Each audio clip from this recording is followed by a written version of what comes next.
And now we're getting to the co-main event here. Dan Ige taking on Damon Jackson.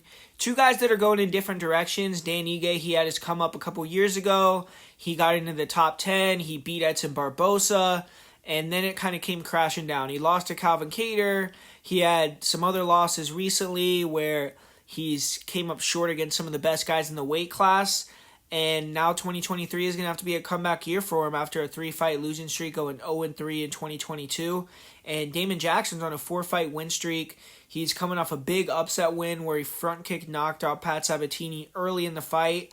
It was a feel-good story because his brother had just passed away a little bit earlier in that week. He decided to stay on the fight card and get the win, kind of similar to Cody Stamann a couple years ago against Brian Kelleher.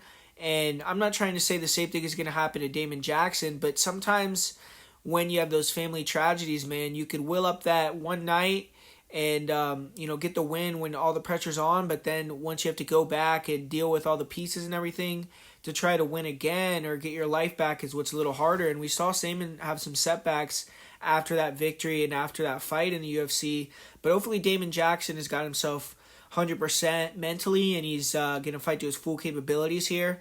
But this is a sick matchup. I mean, two guys that are more, I would say, both guys are black belts. I guess Danny Gay is more of a striker. He's not as grappling based, but definitely Damon Jackson. He switched his nickname to Action Jackson, but he used to be the Leech, and it's because he likes to grapple and, man, get you tired, grind you down, and get attached to you right away. But Danny Gay is the much better striker. Damon Jackson has dangerous kicks, and he has that long frame, but very hittable guy. His boxing is not really the best. He's gotten a little bit better throwing straight shots, and he will be okay with his offense, but the guy's just so hittable, man. And Dan Ige, his boxing is good, man. I feel like he has underrated boxing. He has a nice jab. He throws real slick check hooks, nice 1-2s, real tight punches. He has power as well. Even though he doesn't have a lot of knockouts, he definitely has knockout power.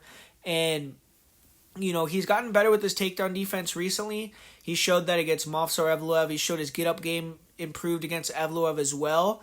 But that's what's befallen him in a lot of fights, and that's what Damon Jackson's going to be looking to do. Time that takedown, use his length to smother Dan Ige and control him on the mat and maybe try to find that submission. It's extremely hard to get Ige out of there, so I would worry more about just controlling than trying to get him out of there via submission. But I think Damon Jackson only has one way to win. He has to grind him down and get the takedowns, control him on the ground, and I'm just not 100% on board with Damon Jackson's win streak, with the fighters he's beaten yet. I'm not truly sold on it. I don't think his wrestling is 100% there. I think he's been able to take down guys that are a little bit less experienced, not as good as Ige, and I think Ige, cardio-wise, has far superior cardio. If he could push the pace and make Jackson work for the takedowns, get back up to his feet, I think he'd get Jackson tired in that second and third.